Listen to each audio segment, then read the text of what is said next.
శ్రీ మహాగణాధిపతయే నమః. శ్రీ గురుభ్యో నమః. శివాయ గురవే నమః.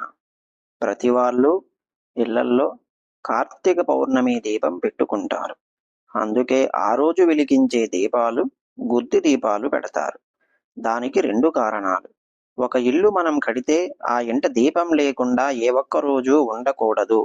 శాస్త్రంలో ఏమిటంటే, యథార్థంగా మీరు ఇల్లు కట్టి ఎక్కడికైనా తాళం వేసి వెళ్ళిపోతున్నారనుకోండి, ఇంటి బ్రహ్మగారు ఉంటారు. ఆయన్ని పిలిచి, అయ్యా, మేము కాశీ పట్టణానికి వెళుతున్నాం, లేదా అరుణాచలం వెళుతున్నాం, రావడానికి కొన్ని రోజుల సమయం పడుతుంది. అన్ని రోజుల పాటు మీరు కాస్త మా పూజా మందిరంలో దీపం వెలిగించి స్వామికి బెల్లం ముక్క నైవేద్యం పెట్టండి అని చెప్పి వెళ్ళాలి, ఇంటి తాళమిచ్చి. ఆయన రోజూ దీపం పెట్టి వెళ్ళేవారు. ఇంట దీపం వెలగలేదు అంటే పరమ అమంగళకరమైన గృహం అని గుర్తు. అలా నీ ఇండ్లన్నీ ఎన్ని ఉన్నాయో అన్ని చోట్ల దీపం వెలగాలి. స్వగృహే అని మనం ఎక్కడ కూర్చుని సంకల్పం చెప్పగలమో అన్ని చోట్ల దీపాలు వెలుగుతూ ఉండాలి 365 రోజుల పాటు. అలా దీపం వెలగకపోతే ఆ దోషం మీకే వస్తుంది. మళ్ళీ ఆ ఇంట్లో తిరిగినందుకు ఆ పాపం పోగొట్టుకోవడానికి ప్రాయశ్చిత్తంగా ఇవ్వబడిన అద్భుతమైన తిథి కార్తీక పౌర్ణమి.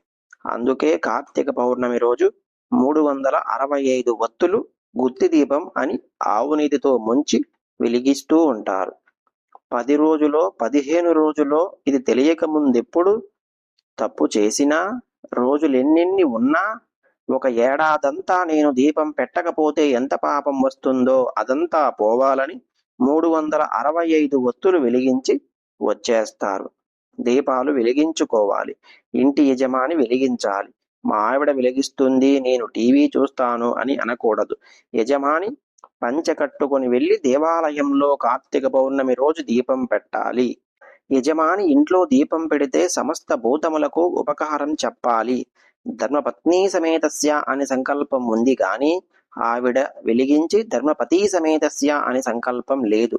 నువ్వు పెట్టాలి దీపం, పురుషుడు యజమాని ఇంటికి. కాబట్టి యజమాని ఆ రోజున ఇది చెయ్యకపోతే అతనికి పరమేశ్వరుడు ఇచ్చిన అద్భుతమైన అవకాశాన్ని జార విడుచుకున్న వాడవుతాడు. కాబట్టి ఎంతంత దీపాలు పెడతారో అంతంత అనుగ్రహం. దేవాలయ ప్రాంగణంలో కృత్తిగా నక్షత్రాన్ని ప్రమాణంగా తీసుకోవాలి. ఇంట్లో అయితే తిథిని ప్రమాణం తీసుకోవాలి. ఇంట కార్తీక దీపం పెడితే కార్తీక పౌర్ణమి తిథి ప్రధానం. దేవాలయంలో పెడితే కృత్తిగా నక్షత్రం ప్రధానం. అందుకే ఇప్పటికీ అరుణాచలంలో కృత్తికా నక్షత్రం నాడు జ్యోతిని వెలిగిస్తారు. అరుణాచలంలో ఆ కృత్తికా దీపోత్సవం చూడడానికి కొన్ని లక్షల మంది వస్తారు. ఆ రోజున అసలు గిరి ప్రదక్షిణ చేయడానికి అవకాశమే ఉండదు. ఇక మొత్తం జనంతో నిండిపోతుంటారు. కొండ చుట్టూ వెలుగుతున్న దీపాన్ని ఒక్కదాన్నే చూస్తారు. చూసి నమస్కారం చేస్తారు. భగవాన్ రమణ మహర్షి అంతటి వారు కూడా అసుర సంధ్య వేళ అయ్యేటప్పటికీ వచ్చేసి ఆ సోఫాలో పడుకొని అరుణాచలం కొండ మీద వెలిగే దీపం కోసం ఎదురు చూస్తూ ఉండేవాడు. ఆయనే పెద్ద జ్యోతి స్వరూపుడు. అయినా సరే జ్యోతిని చూసి నమస్కరిస్తూ ఉండేవారు. భారతదేశం మొత్తం మీద కృత్తికా దీపోత్సవం అంటే అంత ప్రసిద్ధి. అరుణాచలం కొండయే అగ్నిలింగం కాబట్టి ఆ కొండ మీద వెలిగించే దీపానికి అంత ప్రఖ్యాతి.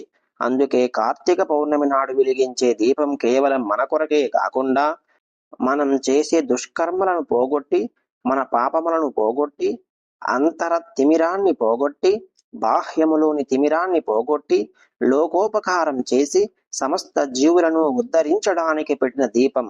కాబట్టి ప్రతి ఒక్కరూ కార్తీక పౌర్ణమి వచ్చిన తిథి నాడు వెలిగించిన దీపం మొదలుగా దీపాన్ని వెలిగించి పౌర్ణమి నాటి దీపానికి అంత గొప్పతనం ఇచ్చారు మన పెద్దలు. కార్తీక పౌర్ణమి నాడు దేవాలయాలలో జ్వాలాతోరణాలు నిర్మిస్తారు. ఆ జ్వాలాతోరణంలో కాలిపోగా మిగిలిపోయిన గడ్డి రక్ష పెడుతుంది అని భావిస్తారు. దాన్ని తెచ్చి చూరులోనో గడ్డివాములోనో పెడతారు. కొంత గడ్డిని ధాన్యాగారంలో పెడతారు. దీనివల్ల భూత ప్రేతాది ఉగ్రభూతాల నుంచి రక్షణ లభిస్తుందని, కరువు కాటకాలు లేకుండా ధాన్యాగారాలన్నీ నిండుగా ఉంటాయని నమ్ముతారు. అలాగే కార్తీక పౌర్ణమి నాడు చేసే దానం గాని, ధ్యానం కానీ, జపం గాని, హోమం గాని, ఆరాధన మొదలైన అనుష్ఠానములు అన్నీ కూడా అధిక ఫలితాన్నిస్తాయి. మనస్సు కూడా భగవత్ శక్తిని అందుకోవడానికి తగిన విధంగా ఉంటుంది. పూర్ణిమ నాడు సర్వదేవతలందరికీ శ్రేష్టం అన్నారు. అందున శివ, శక్తి, విష్ణు ఆరాధనలు ఈరోజు విశేషంగా చెప్పారు. ప్రతి ఒక్కరూ కార్తీక పౌర్ణమి రోజు తమ శక్తి కొలది దీపాలను వెలిగించి ఈశ్వరానుగ్రహాన్ని పొందండి. ఓం నమః శివాయ.